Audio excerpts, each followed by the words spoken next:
and see what type of treacherous activities Sung Jin Woo is on to get to this level. So let's get into it. I got loyalty inside my DNA.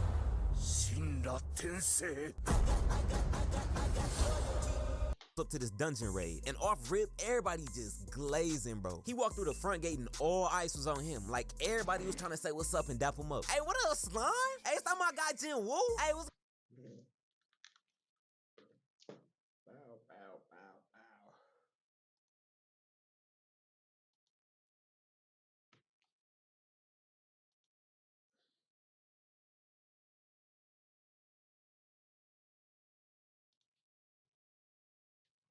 Bow, bow, bow, bow.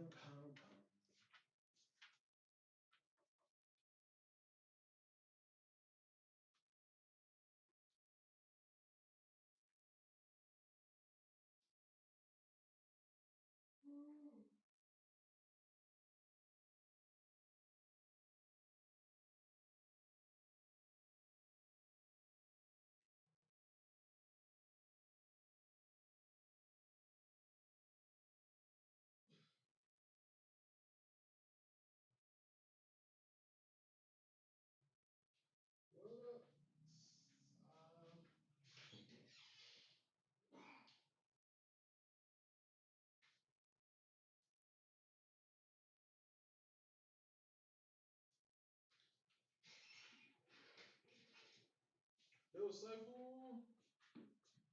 That's fine. Let me see, guys.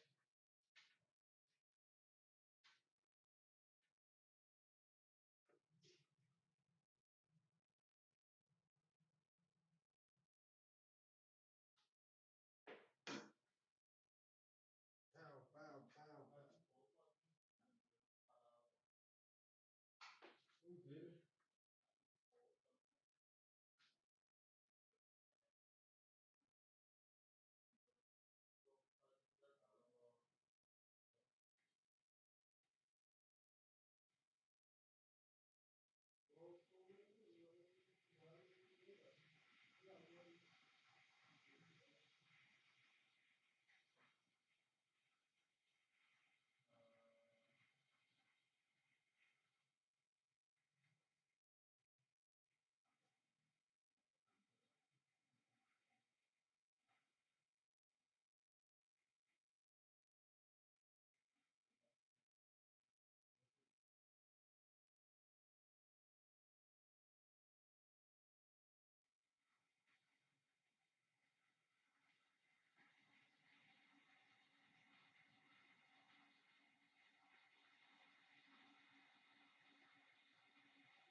good, broski? Hey, what up, boy?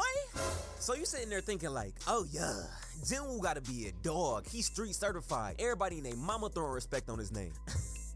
But nah, the only reason they glaze him so hard is because Jin Woo is known as the weakest hunter of all of mankind. And they already know any raid that he gonna be on is guaranteed to be a free lick. I'm sick. This Make-A-Wish ass motion. They giving Jin Woo the same treatment. Alright, so Aura Farming Simulator 25, solo leveling is back in full force. And y'all boys, it's better than ever. And at this point, if you ain't hip to solo leveling, I'ma just assume you either live under a rock or you just a cream of the crop certified top tier hater. Cause there's no way you should be missing out on peak like this. So y'all, I'm not even finna waste no more time. Let's get into it. I got loyalty inside my DNA.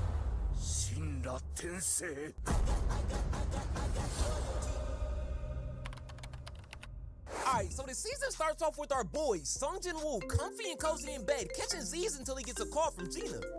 Hello? Jin Woo, you're not still asleep, are you? Do you realize what time it is? Yeah. a little worn out. Well, wakey, wakey. You're supposed to meet with my teacher today. I'll be right there. So we find out that since Jinwoo overslept, he's late to Gina's parent-teacher, well, guardian-teacher conference. And this is because their mom's still in the hospital 10 seconds away from a reboot card expiring. And their dad is God knows where, still out on a milk run from 10 years ago, but in reality, That's why it's the GOAT! The GOAT! but nah, we gonna get into that later. But anyways, after getting a call from Gina, Jinwoo rushes over to the school. But not before this D1 max prestige aura farming nonchalant tryhard decides to take a quick detour to the barbershop and run to the mall to hit up Nordstrom to cop what I'm calling the Opium Rick Owens starter pack. If looks can kill, baby, I'm the fashion. And wait, hold on, am I tripping? Cause I know for a fact Jinwoo did not have this cut last episode, which was legit the day before. And he was worn out to the point where he slept in until 2 p.m. I'm crying. Eagers must have been out there in his Rio bag. Said, I'll give you a taper with these clippers and these bitches fade. And we cannot skip over the fit. I just know for a fact Jinwoo was walking around the mall praying he ran into one of those fit check YouTubers like, all right, so I'm here with my boy today, man. Tell the people your name. Song Drip Woo, E-Rank Hunter, Opium Slat type shit. I ain't gonna lie, you got that shit on, my boy. Break down the fit. What you wearing, man? Just a super cool, calm little fit, you know? First off, you know I always gotta be rocking rag. Me and Jordan, well, my bad. You guys aren't tight with them like I am. Me and Playboy Cardi got this saying like, if you're not rocking Rick, then your fit's dead. Like, if it's not Rick Owens, the hoes ain't going. Then I just got on this calm little button up from their winter collection they had. This was like 30K. The trousers are actually a Rick Owens Virgil Abloh collab from their one of one collection. Shit's priceless. Listen, I didn't hire a team. I installed one. See what I didn't have in head count, I made it 4 in horsepower. All right, y'all, quick question. Have y'all ever seen an anime character do something so crazy in the show that you just pause, sit there, reconsider your entire life, and just think, wait, what was going through their head to make them do that? Well, luckily, now you can thanks to today's video sponsor, Polybuzz. Like, we all know that right now, school, all the little high school shorties is just fiending, no Travis Scott. And mind you, there's not a single dude in sight. They was all probably just gathered somewhere in a corner practicing that Kansas City Chiefs devil magic, praying on Jinwoo's downfall. Like, just imagine you're that guy in high school. 5-star athlete, tall, 4.0 GPA, valedictorian, student council president, all that. And your girl is out here looking like this? Hey, Dad! Oh my God! You telling me I just got out a 6-hour AP Calc just to see my girl making Google eyes and imagining how she can recreate every nasty scene in 50 Shades of Grey with this Michael B. Jordan overly handsome ass nigga? Oh no! I'll be in that bitch like these. Por favor, Montoya, por favor. Por favor, Montoya. Montoya. Montoya. ¡No te amo! Montoya, vuelve. Valid reason to crash out, not gonna lie. But anyways, Jinwoo meets Gina's teacher and she's a model student, so he don't gotta worry about nothing there. But the real issue is, ever since her best friend Hong Son-yi awakened as a hunter, she been blowing off school cause she thinks she finna make it to the league, even though she an E-rank. So to expose her to the real dangers of being a hunter, Jinwoo has her tag along to the C-rank gate. So while they're headed over there, we cut over to see that this milk dud head ass nigga whose polo is 3 sizes too small, Hwang Dong-soo, just touched down in Korea. Cause Brody is still intent on getting it back in blood for the death of his older brother. So Jinwoo and them finally pull up to the gate and he gets to chopping it up with his Connect manager An about why they're there. Until this, ooh look, I was the line leader in 1st grade ass boy Kim Cho pulls up talking crazy, interrupting a whole convo, thinking he's a big shot just cause he's an A rank. And the reason Kim Cho is in such a bad mood is because even though he's a rookie, he looks down on people that are weaker than him. So when he found out he had to babysit 2 E ranks on his training raid, he didn't take that too well. So as everybody heads inside the gate, Jinwoo's spidey senses immediately start tingling. Something's not right. What is this feeling?